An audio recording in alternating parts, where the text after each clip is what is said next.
ನಮಸ್ಕಾರ ಪ್ರಿಯ ವೀಕ್ಷಕರೇ, ಇವತ್ತು ರಕ್ತಚಂದ್ರಗ್ರಹಣ.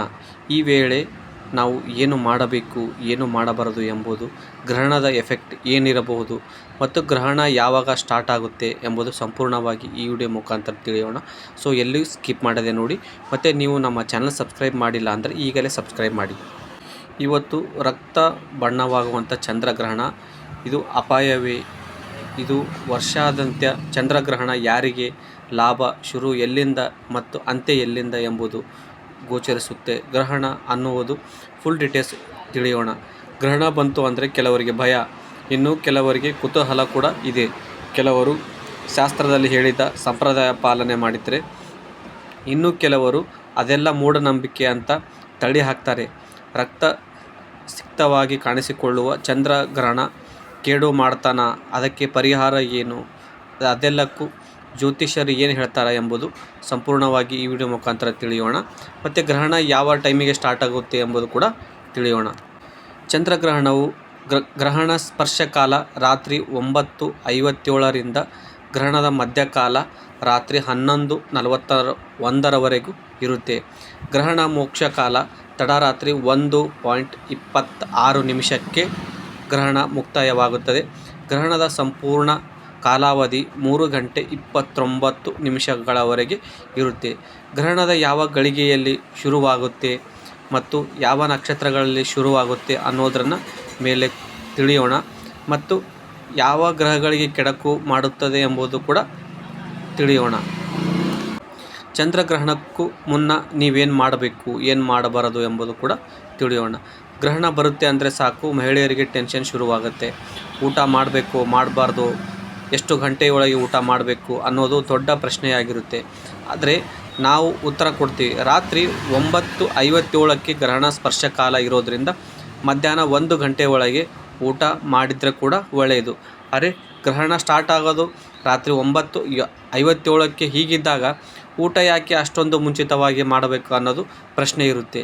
ಹೀಗಾಗಿ ಜ್ಯೋತಿಷ್ಯ ಹೇಳೋದು ಅಂದರೆ ಏನಂದರೆ, ಗ್ರಹಣ ಕಾಲದಲ್ಲಿ ಶುದ್ಧವಾಗಿ ಇರಬೇಕು ಅನ್ನೋ ಹಿನ್ನೆಲೆಯಲ್ಲಿ ಹಾಗೆ ಹೇಳಲಾಗುತ್ತೆ ಅನ್ನೋ ಉತ್ತರಗಳು ಕೂಡ ಬರ್ತವೆ. ಹಾಗೆ ಯಾರು ಅನಾರೋಗ್ಯದ ವ್ಯಕ್ತಿಗಳು, ವಯಸ್ಸಾದವರು, ಅಶಕ್ತರು ಇರ್ತಾರೋ ಅವರಿಗೆ ಅನ್ವಯವಾಗುವುದಿಲ್ಲ.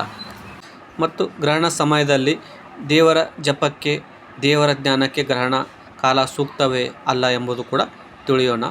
ಸಾಮಾನ್ಯವಾಗಿ ಜ್ಯೋತಿಷ್ಯ ಶಾಸ್ತ್ರ ನೋಡಲು ಬರುವವರಿಗೆ ಭಾರತದಲ್ಲಿ ಕಾಣಿಸೋ ಪ್ರತಿಯೊಂದು ಗ್ರಹಣವನ್ನು ಶ್ರದ್ಧಾಭಕ್ತಿಯಿಂದ ಅಚ್ಚುಕಟ್ಟಾಗಿ ಮಾಡ್ತಾರೆ. ತಾವು ಹೇಗಿರಬೇಕು ಅನ್ನೋದು ಪಕ್ಕಾ ಗೊತ್ತಿರುತ್ತೆ. ಗ್ರಹಣ ಒಳ್ಳೆಯದು ಕೆಟ್ಟದು ಅನ್ನೋ ಗೊಂದಲ ಕೂಡ ಇರುತ್ತೆ. ಭಾವನೆಗಳ ಸಾಮಾನ್ಯವಾಗಿ ಇದ್ದೇ ಇರುತ್ತೆ. ಸಾಮಾನ್ಯವಾಗಿ ಏನಾದರೂ ಜೀವನದಲ್ಲಿ ಕತ್ತಲೆ ದೂರವಾಗಿ ಬೆಳಕು ಬಂತು ಅಂದರೆ ಗ್ರಹಣದ ಬಿಡ್ತು ಬಿಡು ಅಂತ ಹೇಳ್ತಾರೆ. ಹೀಗಾಗಿ ಗ್ರಹಣ ಎಂದರೆ ಜನರ ಮನಸ್ಸಿನಲ್ಲಿ ಕೆಟ್ಟದ್ದು ಅಂತಲೇ ತೀರ್ಮಾನವಾಗಿಬಿಟ್ಟಿದೆ. ಆದರೆ ಜ್ಯೋತಿಷ್ಯ ಶಾಸ್ತ್ರದ ಪ್ರಕಾರ ಅದು ಕೆಲವೊಂದು ಕಾರ್ಯಕ್ಕೆ ಪುಣ್ಯಫಲ ಕೂಡ ಕೊಡುತ್ತೆ. ಆ ಸಮಯದಲ್ಲಿ ನೀವೇನು ಮಾಡಬೇಕು ಎಂಬುದು ಕೂಡ ತಿಳಿಯೋಣ. ಮಧ್ಯಾಹ್ನ 1 ಗಂಟೆಗೂ ಮುನ್ನ ಊಟ ಮಾಡಿಕೊಂಡಿದ್ದರೆ ಒಳ್ಳೆಯದು. ಒಂದು ವೇಳೆ ಅನಾರೋಗ್ಯದ ವ್ಯಕ್ತಿಗಳಾಗಿದ್ದರೆ, ಅಶಕ್ತ ವ್ಯಕ್ತಿಗಳಾಗಿದ್ದರೆ ಕನಿಷ್ಠ ಗ್ರಹಣ ಮುನ್ನ 2-3 ಗಂಟೆಗಳ ಮುನ್ನವಾದರೂ ಊಟ ಮಾಡಿ, ಗ್ರಹಣ ಸ್ಪರ್ಶವಾಗುವವರೆಗೂ ಮುನ್ನ ಸ್ನಾನ ಮಾಡಿ ಜಪಕ್ಕೆ ಸಿದ್ಧರಾಗಿರಬೇಕು. ಗುರುವಿನಿಂದ ದೀಕ್ಷೆ ಪಡೆದ ಜಪವನ್ನು ಗ್ರಹಣ ಕಾಲದಲ್ಲಿ ಮಾಡಿ, ಗ್ರಹಣ ಕಾಲದಲ್ಲಿ ಮಾಡಿದ ಒಂದು ಜಪ ಉಳಿದ ಸಂದರ್ಭಗಳಲ್ಲಿ ಮಾಡೋ 10,000 ಜಪಕ್ಕೆ ಸಮಾನವಾಗಿರುತ್ತೆ.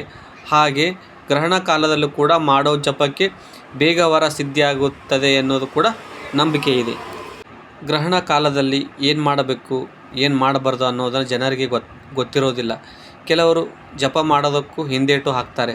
ಆದರೆ ಜಪ ಮಾಡೋದು ಒಳ್ಳೆಯದು, ಹಾಗೆ ಅದಕ್ಕೆ ಫಲ ಬೇಗ ಸಿಗುತ್ತೆ ಅನ್ನೋದನ್ನು ಜ್ಯೋತಿಷ್ಯರು ಹೇಳುತ್ತಾರೆ. ಗ್ರಹಣಕ್ಕೂ ಮುನ್ನ ಹೇಗೆ ನಿಯಮ ಪಾಲನೆ ಮುಖ್ಯವಾಗುತ್ತೋ ಹಾಗೆ ಗ್ರಹಣ ಕೂಡ ನಂತರವೂ ನಿಯಮ ಪಾಲನೆ ಮುಖ್ಯವಾಗಿರುತ್ತೆ. ಅದರಲ್ಲೂ ಕೂಡ ಕೆಲವು ರಾಶಿಗಳಿಗೆ, ನಕ್ಷತ್ರಗಳಿಗೆ ಭಾರೀ ಎಚ್ಚರಿಕೆಯಿಂದ ಇರಬೇಕಾಗುತ್ತದೆ. ಚಂದ್ರಗ್ರಹಣಕ್ಕೂ ಮುನ್ನ ಶಾಸ್ತ್ರದಲ್ಲಿ ನಿಯಮ ಏನು ಅನ್ನೋದು ಕೂಡ ತಿಳಿಯೋಣ. ಸೂರ್ಯಗ್ರಹಣ ಆಗಲಿ, ಚಂದ್ರಗ್ರಹಣ ಆಗಲಿ, ಗ್ರಹಣ ಅಂದರೆ ಒಂದು ರೀತಿಯ ಭಯ ಮನೆ ಮಾಡಿರುತ್ತೆ. ತಮ್ಮ ರಾಶಿ ನಕ್ಷತ್ರದ ಮೇಲೆ ಗ್ರಹಣ ದೃಷ್ಟಿ ಹೇಗಿರುತ್ತೋ, ಏನು ಲಾಭ ತರುತ್ತಾ, ನಷ್ಟ ತರುತ್ತಾ, ಉಂಟು ಮಾಡುತ್ತಾ ಅನ್ನೋದು ಭಯ ಇದ್ದೇ ಇರುತ್ತೆ.